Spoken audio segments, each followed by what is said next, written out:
Just after Victor and I interviewed Nicholas Kristof, it was reported that he is considering a run for governor of Oregon. While we didn't know about that during our interview, we did talk to him about growing up there and about his experiences there, and we think you'll learn a lot by listening to this terrific episode of iGen Politics, the next potential governor of the state of Oregon.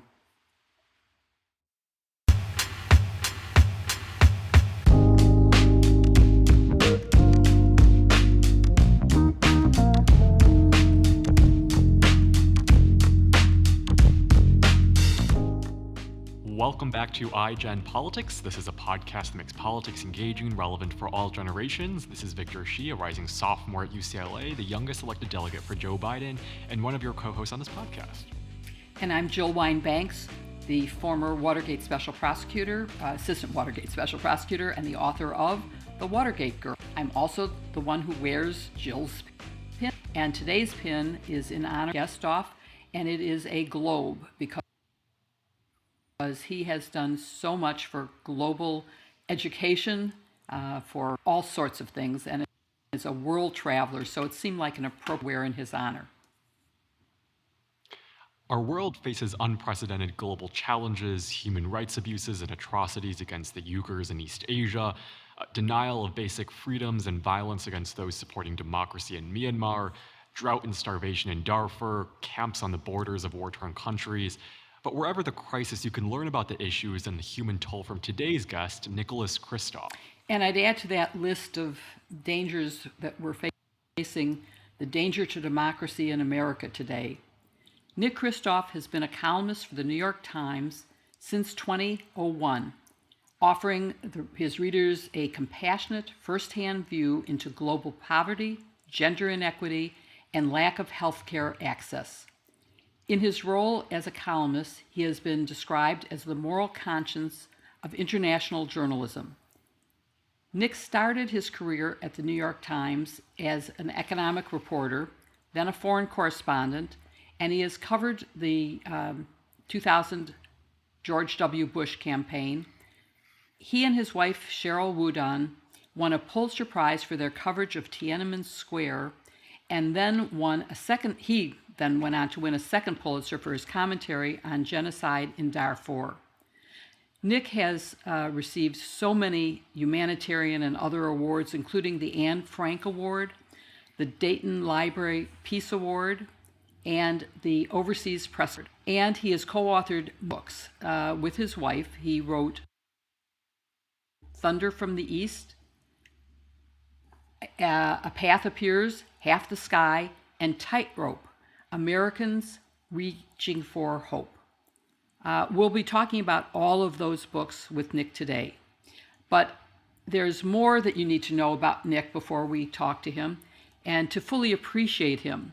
He's lived on 4 continents, reported from 6, and traveled to well over 150 countries, and has long had a competitive essay contest to encourage young people to care and to understand the issues facing the world, especially in less developed countries. 1 year after I retired, he expanded the competition, which was limited to high school teachers and college students, to include an older adult. And I decided that I was going to apply for that. I didn't have a social media account at the time, but I nonetheless competed and got selected. So today is a special thrill for me to be talking to Nick, and I did get to meet him once in person in the MSNBC Green Room, and also got to change his mind on one issue when I heard him on saying something I disagreed with. I tweeted, he responded and said, based on the Twitter reaction, you're right and I'm wrong, and I'm changing my view. So I'm really thrilled to be having this conversation today. Thank you so much for being here, Nick. You educate and inspire me every day. I look forward to our conversation.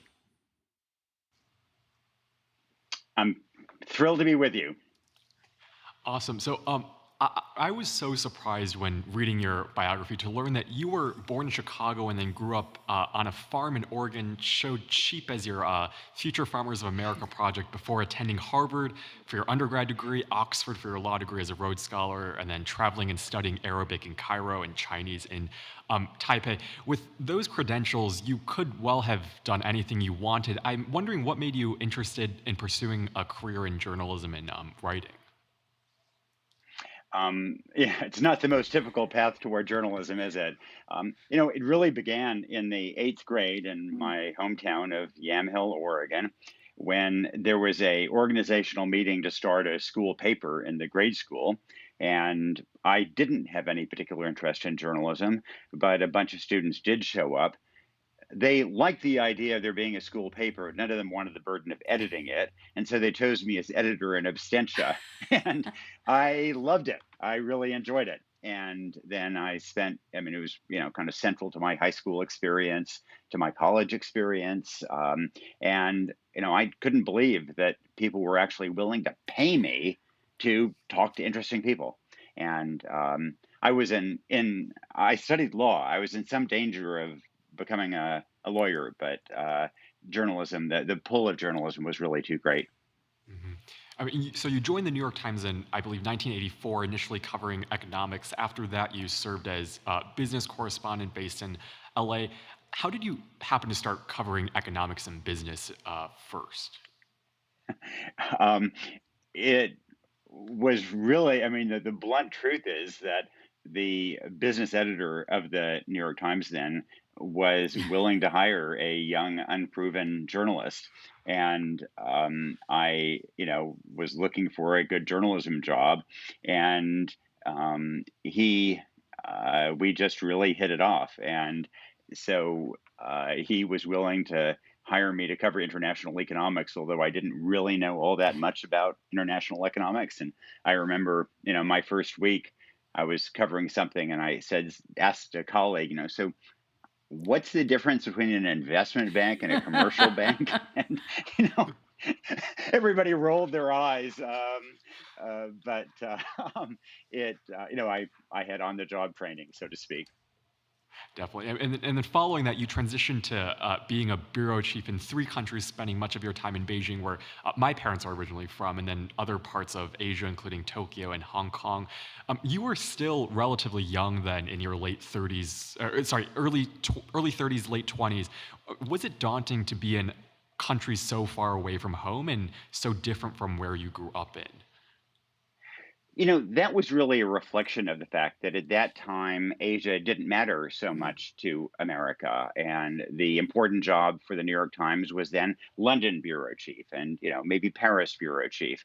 But they were willing to send somebody, fairly untried and young to be the Hong Kong bureau chief and to be the Beijing bureau chief. And until I arrived, there had always only been one person covering all of China.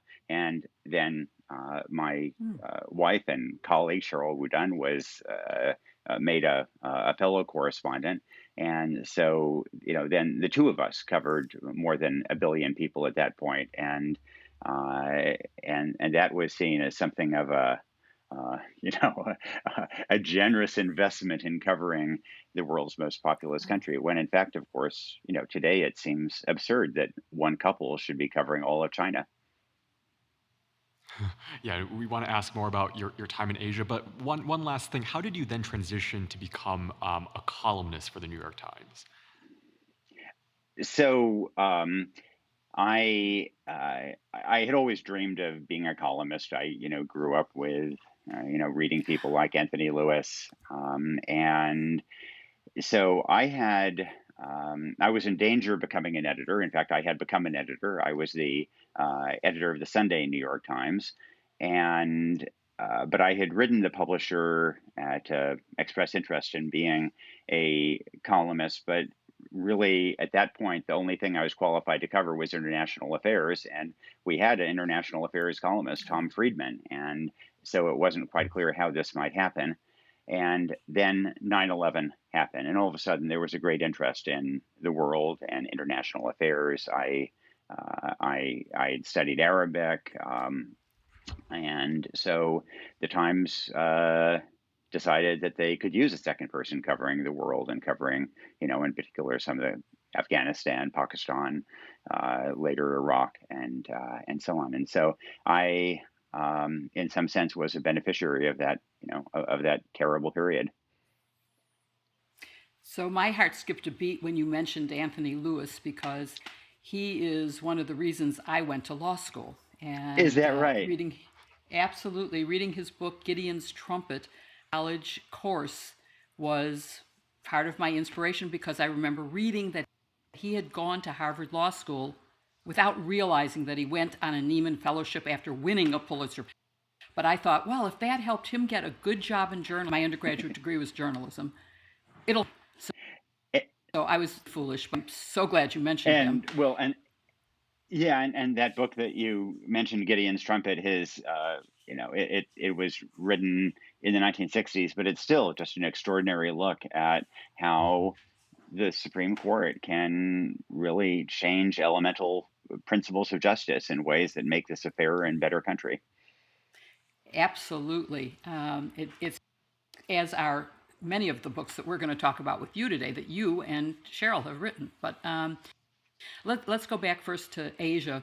And when you were covering Asia for the New York Times, you covered Tiananmen Square in April of 1989, along with your wife. And the audience is intergenerational, and many of them weren't alive during that time. And because it's so important and was part of your first, I wanted to give you a chance to maybe describe a little bit about those crucial events in China, which really did have, I think, a major effect on our attitude toward China. Absolutely. So China throughout the 1980s had become somewhat more open in a somewhat unsteady process. The economy had boomed. There were some officials who wanted to have a more open and in some respects democratic country, and there were other, in particular, 8 very senior leaders who hated that idea. Then one of the reformist leaders, Hu Yaobang, died on April 15th, 1989, and students used the occasion of mourning his death to argue for greater democracy and freedom in China. Those demonstrations just grew in a way that nobody had anticipated. And soon you had more than 1 million people protesting in Beijing. You had students going on a hunger strike. And soon there were protests in the county seats of all 2,000 counties across. Actually, I can't remember now how many counties there are in China, but in every county seat in China. And reformist leaders, including Zhao Ziyang, were trying to use this as an occasion to push the more elderly types, the hardliners, out of power. And the hardliners struck back. And on the night of June 3rd, 1989, what we usually think of as June 4th, they sent in troops and they mowed down students with automatic weapons fire. I was there that night and watched it, and I will never forget watching a modern army turn its weapons on its own people as blood ran in the street. And I just 2 days ago just found that notebook that I was carrying that night, and it's still stained with the sweat of fear. And that crackdown really changed China. There were, in 1989, of course, Eastern Europe and even Mongolia went in a more democratic direction, and China went in a more hardline direction that it is now doubling down on. It lost a generation of people who fled to the West, and it has. And there's still this fundamental contradiction between a country that has done so well economically, so well in terms of education and creating a modern middle class, in terms of creating a life expectancy where a newborn baby in Beijing lives a longer life than a newborn baby in Washington, D.C. And yet, lawyers, journalists, anybody who expresses a thought contrary to that of the Communist Party is at risk of prison. I think that really sets the stage. I know from reading your columns and the general reporting during that time, but also seeing the photographs. There's one in particular that our audience probably, even the young ones, have seen, which was someone who became known as Man, in defiance of the tanks that were rolling across the Tiananmen Square and using the weapons. I wonder if you see any parallels to some of the use of the military in our current struggles in America. The Black Lives Matter movement, the Lafayette Square. I mean, nothing as horrible as tanks mowing down rapid fire gunshots. Do you see any similarities to today?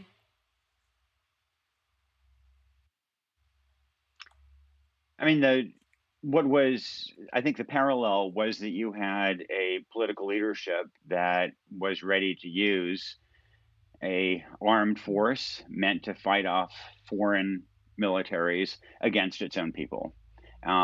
It's largely to the credit of the American military that the professionalism of the generals,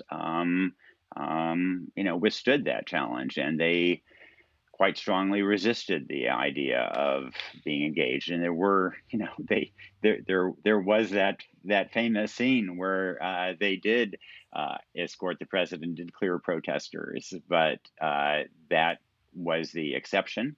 And I think we are lucky that our military establishment is so professionalized that it does not want to engage in domestic politics. And I wish that there was a similar effort in China. The head of the 38th Army refused to shoot his own people and declared himself sick. But that ultimately the Chinese army pursued a different path. The Burmese army right now, we're seeing, again, turn itself on its own people. Ethiopian army right now is doing something similar in Tigray. That sadly that is happening in a number of places around the world. It is indeed. And you're reporting on that event in Tiananmen. When you were just 31, you won a Pulitzer Prize with your wife and were the first married couple. Maybe I haven't been able to find any other married couples that won a Pulitzer for their joint work, but so you may be the only. There was one later. Kevin Sullivan and Mary Jordan from the Washington Post did win a Pulitzer, and they're good friends of ours, and so we have our little couples club. Amazing. But how did you feel at the time? 31, winning a Pulitzer, and for something that really was world changing.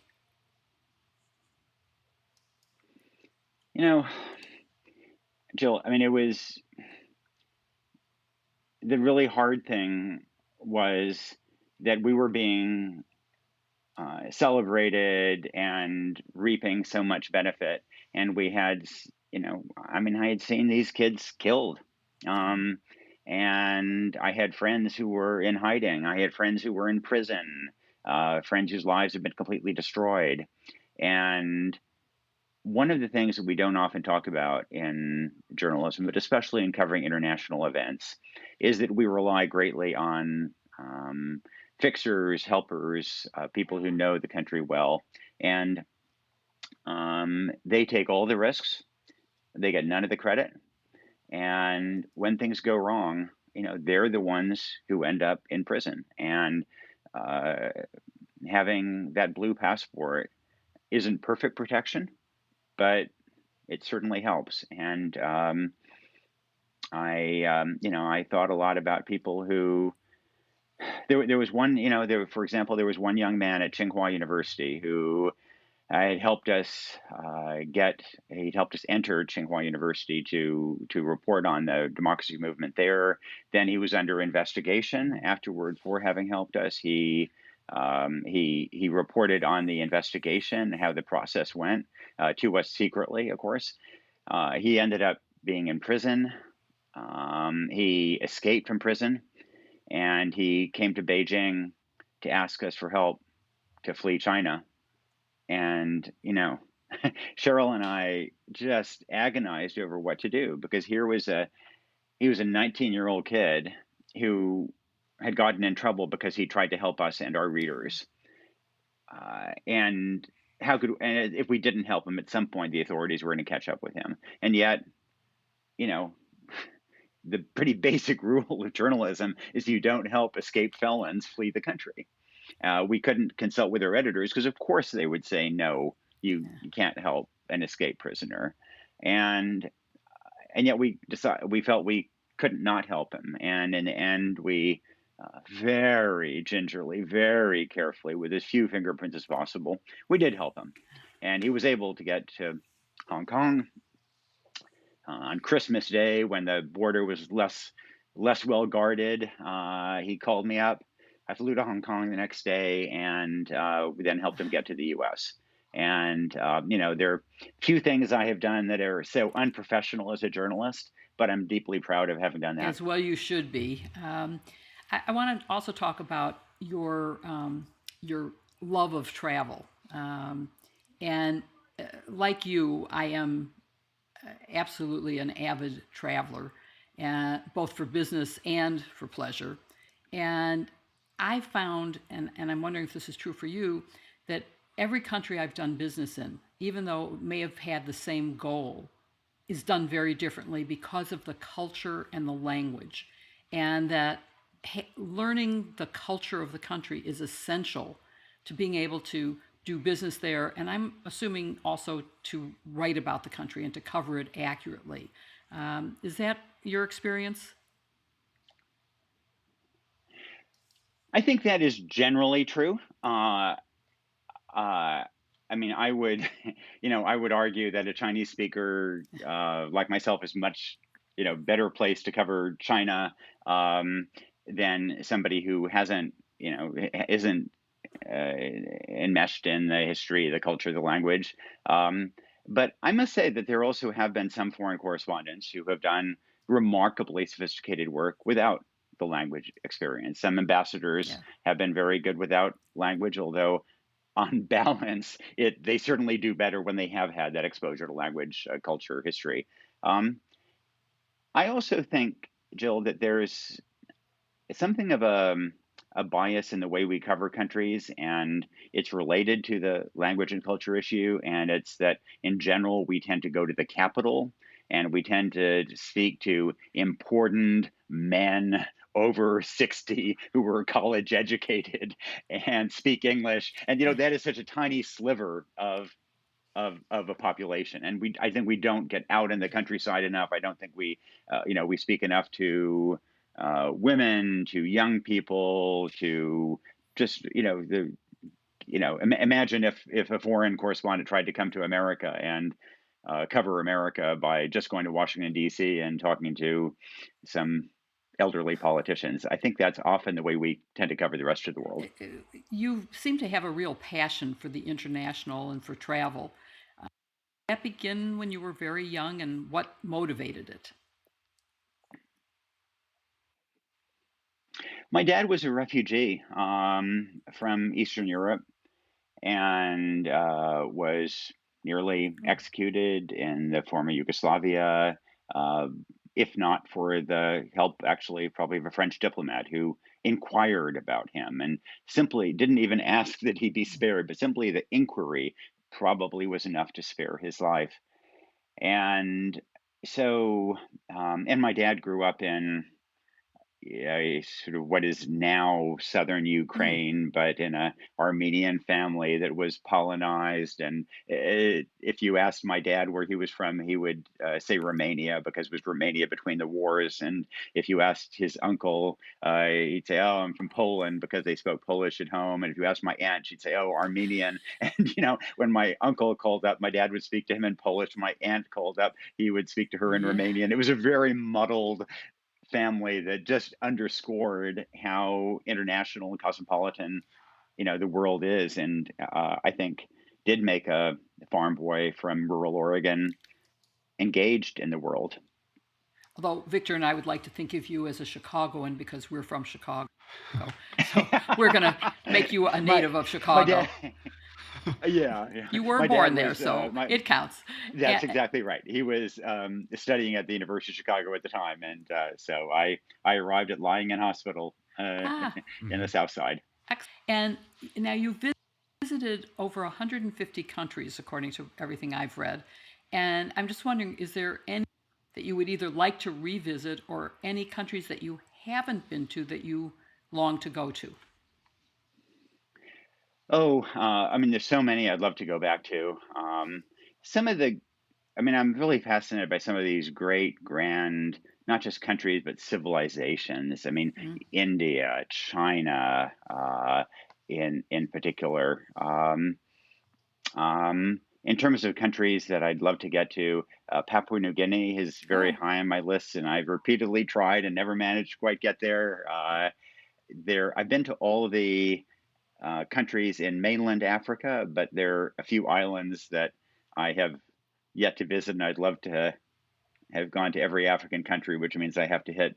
If you see an article from the yes. Seychelles, you'll understand my Right. motivation. Right. So I have to tell you that I have been to Papua New Guinea on a fantastical trip, and actually also Wow, I'm went to jealous. Borneo where I got married by a headhunting tribe, the Kadazans. So I'm glad to know there's a country I've been to Wow. that you haven't. I in the other room actually I have a blowpipe Ah, from Borneo that but I then the kids I got that before we had kids, and then the kids arrived and they discovered the uh, blowpipe, and my wife quickly banished it and hid it so that they wouldn't spear each other. But my, yeah, but Borneo was yeah, fantastic, but I'd love to go to yeah. Papua New Guinea. Victor? I mean, you both put me to you both put me to shame when it comes to traveling. My parents, now that I'm well, next year now that I'm in college, my dad told me that his passion now is to travel more. Now that I'm now away from home and because I'm the Oh, only child, so that is their passion now. I have one just quick follow up to the traveling part. You started traveling as a youth, and you describe, you developed this international perspective from like a young age. How important was that to, I guess, who you are now, and how important do you think it is for young students to travel as much as they can? I think that it's good for individuals because it builds perspective. I think it's also good for a country because I think that it builds a certain amount of empathy and leads to wiser Mm, policies. I think it becomes harder to otherize people when you have interacted with them, when you have depended on them, when they have helped you. Um, and I also think that we Americans often fumble foreign policy because we see ourselves as these gallant people riding up on a white horse and helping others, and we don't understand the prism of suspicion and often antagonism through which other countries see us. And the idea that we had in the run up to the Iraq War that Iraqis were going to welcome us with flowers, certainly nobody who had been to Iraq would have thought that, but also nobody who had spent time in Latin America would have thought that. Nobody had spent time almost anywhere in the world among foreigners would think that the U.S. could go march into an oil-rich country and be welcomed with applause and flowers. So I think that we would have a more sound policy. I think we would perhaps be a society a little more tinged with empathy and making decisions about whether to provide vaccines to the rest of the world, for example. And so I've encouraged my kids to Yeah. each take a gap year before college. Um, I encourage other kids to travel around and get a job abroad somewhere. I think it's just a great experience, Yeah, no, part of an education. yeah, nearly every person I've talked to has said, travel abroad when you're in college. And at first I kind of shrugged it up, but now I think I realize just the importance and the value that comes with going to another country and learning their perspective and culture and language. Speaking of language, you can speak several languages, I think including Arabic, Chinese, and Japanese. Those were the ones that I was able to find online. Are there more that are online and that you can speak? Um, you said Arabic, Chinese. Well, I speak them all badly, I should say. I speak French badly. I At one point I spoke Spanish, but at this point I don't really. Um, and so I struggle through my Chinese. We had a Chinese babysitter raising the kids who didn't speak English to make sure that the kids spoke spoke Chinese when they were growing up, and so that forced us to keep up the Chinese. But now the kids are older, and so we no longer have that daily practice. Victor, did your parents inflict Chinese school on you when you were a kid? It's so wild. This is something that not many people know, but my parents keep telling me that.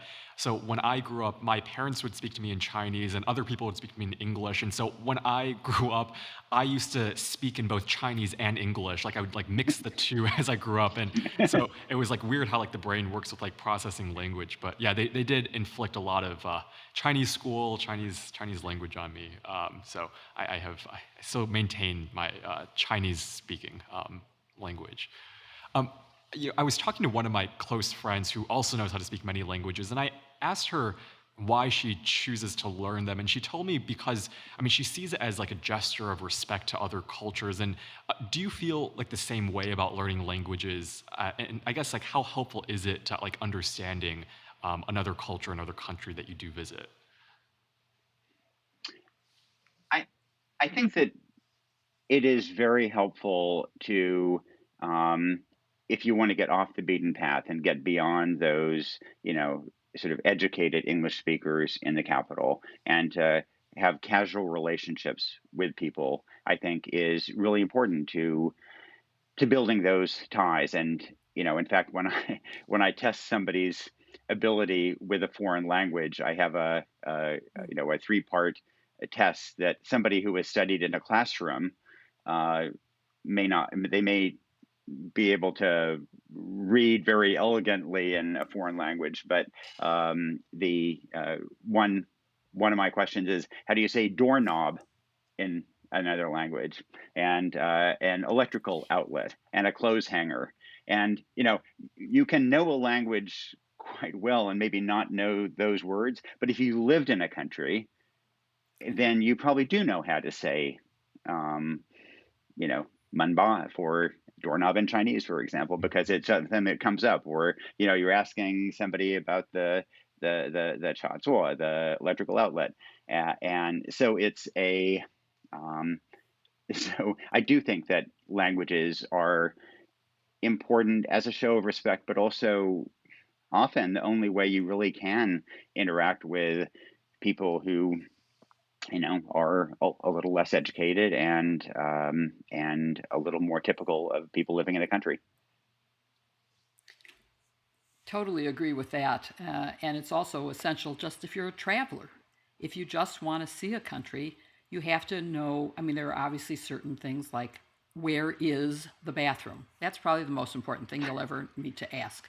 But let's go back to your career bit, because in 2000, you had covered the George W. campaign, and then you became the associate managing editor of the New York Times, which, based on what you've told us about your experience in journalism, which was as an editor, sort of makes sense. But then a year later, after 9/11, as you said, you became a columnist. And So I just, for our listeners who are thinking of careers in journalism, I'm wondering if you can tell a little bit about what it was like for you to go from the newsroom to managing and then to inside. Um, so, you know, I've loved every bit of journalism that I've done. Don't tell my bosses this because, they'd realize they wouldn't really have to pay me. I'd probably be willing to pay them. But I loved I loved the reporting. Then I resisted various editing jobs, which kept forcing them to offer me better and better editing jobs, and so eventually I was offered the job of editing the Sunday paper as assistant managing editor, associate managing editor of the Times, and that was a fantastic job. Here's the Yeah. premier news product maybe in the world, and that was my sandbox to experiment with. And then the column has been just an extraordinary thing. I would say that managing journalists, probably like managing academics, is, I think, more of a challenge than managing people in the corporate world, because I think by self-selection, uh, somewhat difficult people often go into journalism as they often become professors. And but I had obviously very, very deep ties in the newsroom, and uh, uh, but it did amuse me when we went from one moment hanging out together and complaining how awful editors were, to the next me being an editor and trying to cajole people into doing my will. So we've talked with many journalists on this show and always ask about the rampant misinformation, disinformation that are now being perpetuated by newsmakers and quote unquote opinion/entertainment journalists. What do you think it will take for us to return to a time when facts and truth actually matter? And I guess, is that possible given how polarized our nation is? I don't know if it's possible, but boy, I think we need to try harder. And it embarrasses me as a journalist to see what often passes as journalism. I was of the generation that went into journalism sort of after Watergate, when it was seen as heroic, as holding officials to account, and then to see, Fox News in particular, preaching against vaccines just breaks my heart. Uh, and to the you know, I think business models matter a great deal, and I think the way to get better journalism, in part, is to make bad journalism not pay, and I think that probably means pressure on advertisers and perhaps pressure on cable companies to not fund journalism, quote unquote journalism, that is reckless and destructive of the public good. Journalism should be a public good, and where it's a public harm, there should be consequences that undermine that business model.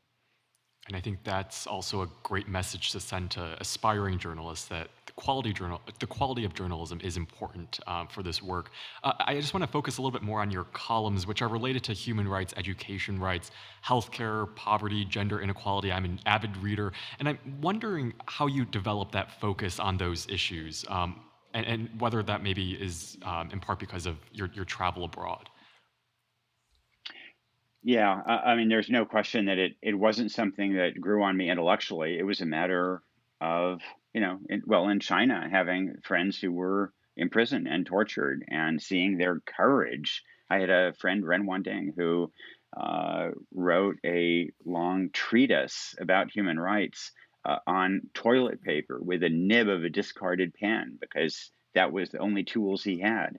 And I was honored to know him. Uh, People like Lujain Al Haflul in Saudi Arabia, imprisoned for promoting women's rights, and our allied government there, imprisoned, sexually assaulted her. Uh, Seeing people in so many countries, display that raw courage to help their fellow citizens gain greater freedoms. And I think, also you see poverty, and you see kids going blind needlessly from blinding trachoma, for example, which can be prevented with a few cents worth of zithromycin. You see villages wiped out with river blindness. You see kids going to continue the blindness, going blind for lack of vitamin A, which is very easy to address. And just seeing so much suffering that is the result of kind of indifference among those of us who in parts of the world we can do better. And we're not going to save every life around the world. We're not going to give every child an education, but can we do an awful lot better? Yeah, we absolutely can. And so that when you see kids and you have a human face on that kind of suffering, then it becomes pretty important. Human trafficking is an issue I write about a lot, and that all stemmed really from one trip to Cambodia back in I think 1997, and I saw young girls who had been kidnapped and they were being auctioned off for their virginity. And I just could not believe this was happening. I just could not believe this was happening, and it haunts you. And so I tilted my windmills, Victor. I tilted my windmills. Yeah, no, it's so gut-wrenching and it's so heartbreaking, but your columns that shed light on these stories are so important. And I'm wondering what you think. I mean, living in America, what do you think our response should be to human rights violations around the world? I mean, you mentioned that we aren't doing enough, but is there, under this new administration, what do you think we should be doing to protect human rights around the world? So, there are genuine conflicts sometimes between our interests and our values, and we have real commercial interests with Saudi Arabia, for example.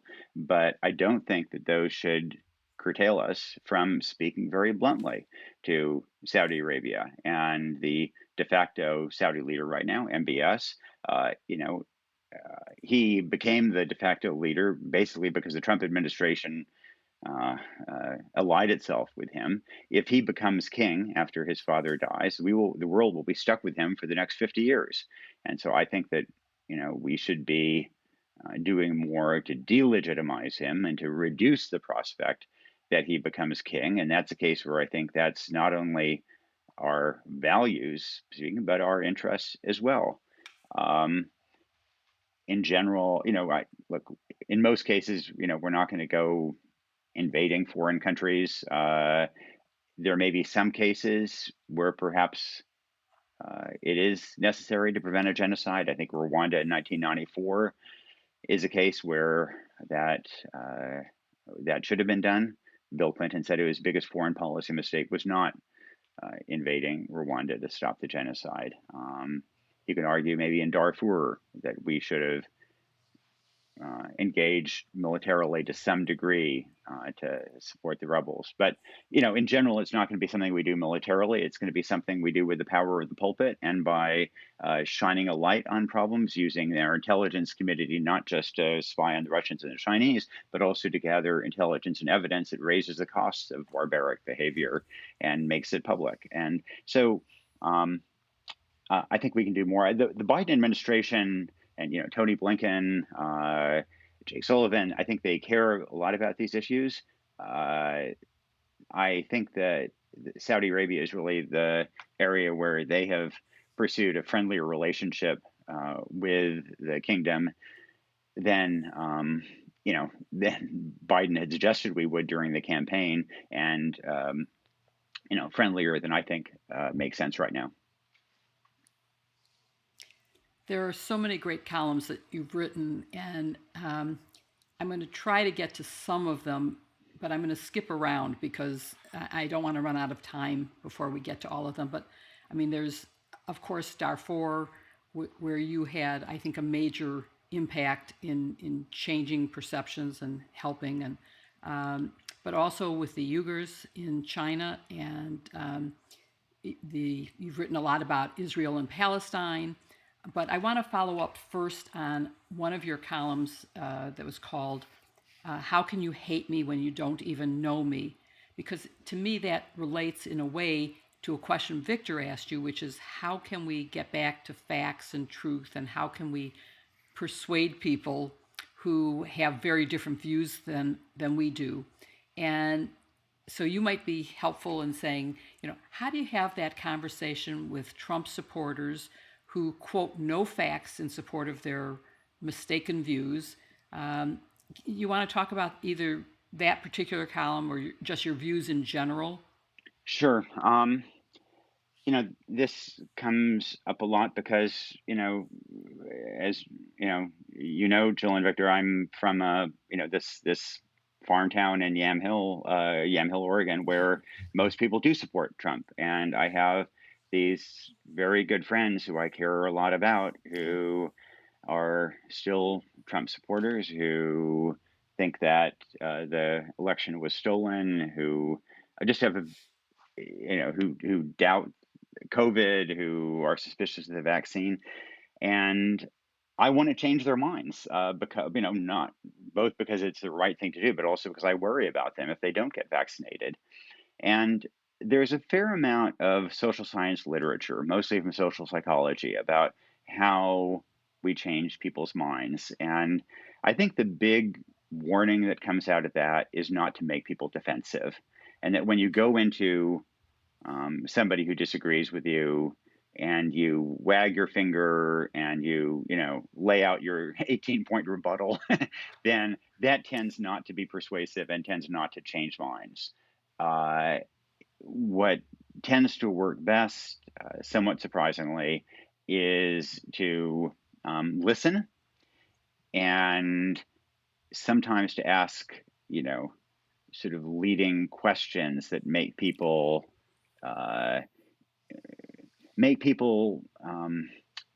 realize that there are people that they like and trust who see the world very differently, and maybe you're not going to change their minds overnight or in a month or maybe not in a year, but you can plant small seeds of doubt that over time perhaps you can reel them back a little bit. And so that's what I try to do with my friends. Of course, they try to do the same with me. Um, I also think it's important for the Democratic Party. I think that at the end of the day, if we want to do all the things that I care about, we have to not only win the presidency, but we also have to win the Senate in states like Ohio and like Georgia and so on. And I think that means doing a better job of showing respect for working class voters who have both white and Hispanic working class voters have, I think, too often voted Republican when their economic interests are so allied with, with the Democratic Party and with Biden. And I think that listening and showing respect is one step toward getting some of those votes. And you show that so well in this particular column. We'll put a link to that column because, like in many of your columns, it's describing a problem, but it's describing a solution. There is an approach, a way to deal with it. And the same is true. I'm holding up for our YouTube viewers. Let's see if I can get in the camera. One of your books, which, because as a woman I'm particularly fond of, which is called Half the Sky, that you and Sheryl WuDunn wrote together. And I mean, it's an amazing story of the hurdles and obstacles and discrimination and terrors of women around the world. But it also talks about what people can actually do. It's very hard to summarize. I mean, there's so many great, blurbs about it and reviews of it. But if you could just say something about the book and what you think we can accomplish in solving the problems that are identified in Half the Sky? Yeah, our argument in Half the Sky was essentially that in the 19th century, the world's greatest moral challenge was slavery. And in the 20th century, it was totalitarianism. And in the 21st century, it's gender inequity around the globe. And this is a foremost moral challenge, and B, it's a practical challenge because the best tools we have to address all kinds of issues we care about, from terrorism to poverty to climate change, involve essentially educating girls and then helping those educated women enter the labor force and gain opportunity. And that there's no silver bullet that makes this perfect, but it does, these the silver buckshot in a sense that really does empower those women and empower the whole world. It will help the global economy by empowering those women, and it, it focuses around the world. Your most recent book, which Victor wants to talk to you about, of course, focuses more on America. And so, Victor, why don't you ask about that one? Yeah, I mean, so your latest book, also written with your wife, you, like Jill said, you diverge from the international focus of your previous books to look at America. But in a way, it's like your objective look at the other countries because you're focused on like the other America, a part of America that's different from middle class America, as Darfur, Tiananmen is. What do you mean by the other America? If you can describe that for our audience. Well, the origins of this were that I was traveling around the world covering humanitarian crises abroad, and then I'd come back to the family farm where my mom still is and talk to my old friends, and I realized there was a humanitarian crisis unfolding there. And at this point, a third of the kids on my old school bus are now dead from drugs, alcohol, and suicide, what are called deaths of despair. We were very proud of our strong social fabric, our rural values. They just disintegrated so quickly, and jobs went away. Meth arrived, and everything just disappeared. And I've the and so I was trying to figure out how to tell that story, and I understood that it wasn't just one bus route or one town. This is a problem that has affected so much of America, working class America, black, white, and brown. And in fact, in the 1990s, in places like Yamhill, which is white, I think there was a tendency to point to African American communities that were struggling and say, it's those people, that culture, and that they, if it wasn't for deadbeat dads and bad choices, personal irresponsibility, everything would be fine. And then, meanwhile, the great Harvard sociologist William Julius Wilson said, no, it's about job losses. And he was exactly right, because when jobs left Yamhill and when they left Kentucky and when they left northern Maine, the same patterns and pathologies unfolded. And I think that it's, America can't be competitive around the world, can't realize its potential when so many Americans are falling short of theirs. We have, we pioneered high schools in America. We were the first country to make high school widespread. And as late as the 1960s, we led the world in high school graduation. Now there are more than 20 countries that are ahead of us in high school attendance. We stopped investing in human capital in ways that will undermine this country and that are causing these tragedies. Among my friends, I've just lost too many friends. I have too many friends who are homeless, too many who are on the brink of homelessness, and watching that play out in the pandemic. And I had friends who were in recovery, and when they no longer had to submit urine tests as part of some kind of a court administered program, and so there's no longer accountability, when they no longer had in-person uh, uh, uh, meetings with support groups, and so they no longer had that support. They returned to meth and heroin and alcohol, and their kids were affected. And I've just been wrestling with that so much. It's really kind of why, since working on that book, I mostly moved out to Oregon, because I see the human stakes of what I think is a big national failure. I mean, after reading your book, I almost felt a sense of anger and frustration given the state of politics in DC and the level of polarization America faces. Um, who are the people that you're trying or that you're hoping to reach in this book, and what do you think we as lawmakers, just regular citizens, can do to try can do to solve the issues that you describe as the other America, and what they face?